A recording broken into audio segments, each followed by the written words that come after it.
లేదంటే వాళ్ళు 10-15 సంవత్సరాలు సరిగా పరిపాలన చేయలేదని, పాత వాళ్లకు బీఆర్ఎస్ వాళ్లకు పరిపాలన చేత కాలేదు, 18 నెలల్లో మేమే పాలన చేస్తున్నామని కొన్ని పగటి కళలు కంటూ వాళ్ళు మాట్లాడటం జరిగింది. ప్రధానంగా పాలకుర్తి నియోజకవర్గంలో పార్టీ సంస్థాగత నిర్మాణంలో వాళ్ళ నియోజకవర్గ స్థాయి ఇన్ఛార్జీలు, జిల్లా పార్టీకి సంబంధించిన పరిశీలకులు, నియోజకవర్గ స్థాయికి సంబంధించిన పరిశీలకులు పాల్గొన్నారు. ప్రత్యేకించి వేదిక మీద 4 నుంచి 5 కంటే ఎక్కువ లేదు.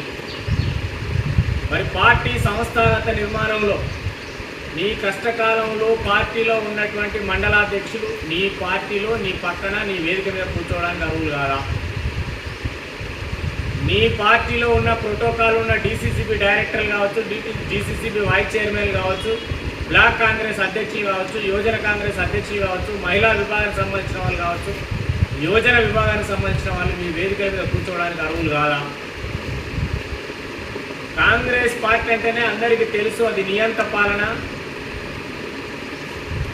కాంగ్రెస్ పార్టీ అంటే పాలకుర్తి నియోజకవర్గంలో ఝాన్సీ నీడలో నడిచే, అంటే ఝాన్సీ రాచరికపు అడుగుజాడలో నడిచే సిచ్యువేషన్ కొనసాగుతూ ఉంది.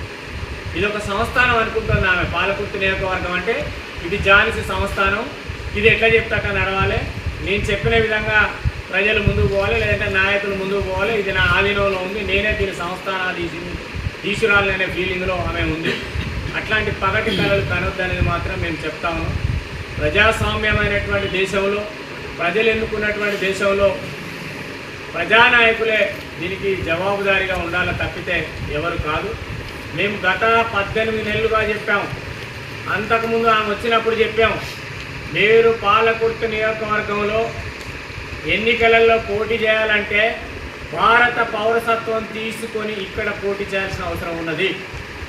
కానీ ఆమె ఏం చెప్పింది, భారత పౌరసత్వం తీసుకోవడానికి ఆనాడు ఎర్రబెల్లి దయాకర్ రావు నాకు అడ్డంకులు సృష్టించాడు, నాకు పౌరసత్వం లేకుండా చేస్తున్నాడు అని ఆమె చెప్పింది. తదనంతరం నా పౌరసత్వానికి బదులు వారసత్వాన్ని తీసుకొస్తున్నా అని చెప్పింది. పౌరసత్వం అయిపోయింది, వారసత్వం అయిపోయింది, 18 నెలలు దాటింది. ఇప్పటి వరకు నీ పౌరసత్వం ఆత్మలు ఎవరో భారతదేశంలో చెప్పాలి. అంటే నువ్వు అబద్ధం నెంబర్ 1. నువ్వు అమెరికా పౌరసత్వం రద్దు చేసుకొని భారత పౌరసత్వం తీసుకోవడానికి కొన్ని కోటాను కోట్ల రూపాయలు ట్యాక్సీ కట్టాల్సిన అవసరం ఉంటుంది. అది కట్టకుండా ఎగ్గొట్టడం కోసం నువ్వు ఈరోజు అమెరికా పౌరసత్వం ఉంచుకున్నావు, భారత పౌరసత్వం స్టిల్ టుడే నువ్వు దాన్ని రద్దు చేసుకున్నావు. ఇది నిజమా అబద్ధమో చెప్పాలి. ఇది వదిలేసి దయాకర్ రావు గారు మా పౌరసత్వం రాకుండా చేసిండు. ఎన్ని రోజులు చెప్తావు? 1 నెల చెప్పినావు, 2 నెలలు చెప్పినావు, 3 నెలలు చెప్పినావు, 6 నెలలు చెప్పినావు. ఎన్నికలైంది కనుక ఎన్నికనే 18 నెలలు అయింది కదా, మరి ఇప్పుడే కూడా ఆపిన పౌరసత్వం జవాబు చెప్పాలి. నెంబర్ 2, పాలకుర్తి నియోజకవర్గంలో గత 18 నెలలలో 6 మండలాల్లో ఆమె చేసిన అభివృద్ధి పనులేంది, ఆమె తీసుకొచ్చిన పనులేంది? దయాకర్ రావు గారు 15 సంవత్సరాల పీరియడ్లో పాలకుర్తి నియోజకవర్గం గతంలో ఎట్లా ఉండే, ఇప్పుడు ఎట్లా ఉండే, నియోజకవర్గానికి సంబంధించి గ్రామీణాభివృద్ధి 100 గ్రామ పంచాయతీలు టీఆర్ఎస్ పార్టీకి లేకుండా కాంగ్రెస్ పార్టీ గెలవాలంటున్నారు.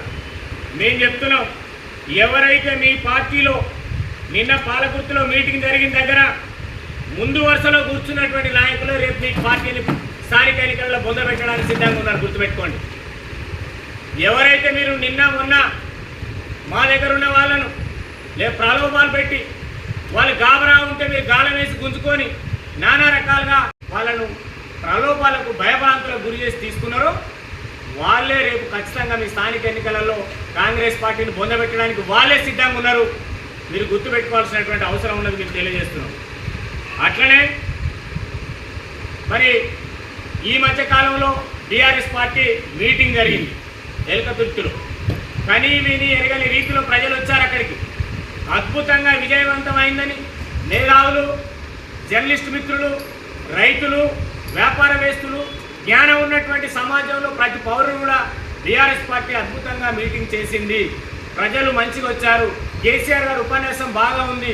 ప్రభుత్వం ఇస్తానని ఇవ్వని హామీలు ఏవైతే ఉన్నాయో ప్రజల్ని మోసపూరితంగా మాటలు చెప్పి ఓట్లు ఏదైతే వేయించుకున్నారో వీటన్నిటిని అంశాలని క్లియర్గా ప్రజలకు కళ్ళకు కట్టినటువంటి చూపెట్టిన నాయకుడు కేసీఆర్ గారు.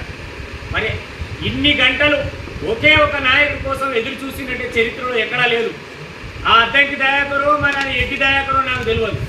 ఆయన వచ్చి దయాకర్ రావు గారి మీద లేదంటే ఇంకేదో మాట్లాడుతున్నారు. మీరు మీ సంస్థాగత నిర్మాణం మీద చేసుకోండి, మాకు అభ్యంతరం లేదు. కానీ సంస్థాగత నిర్మాణాన్ని వదిలేసి బీఆర్ఎస్ పార్టీని దయాకర్ రావు గారిని విమర్శించడం అని అంటే స్థానిక ఎన్నిక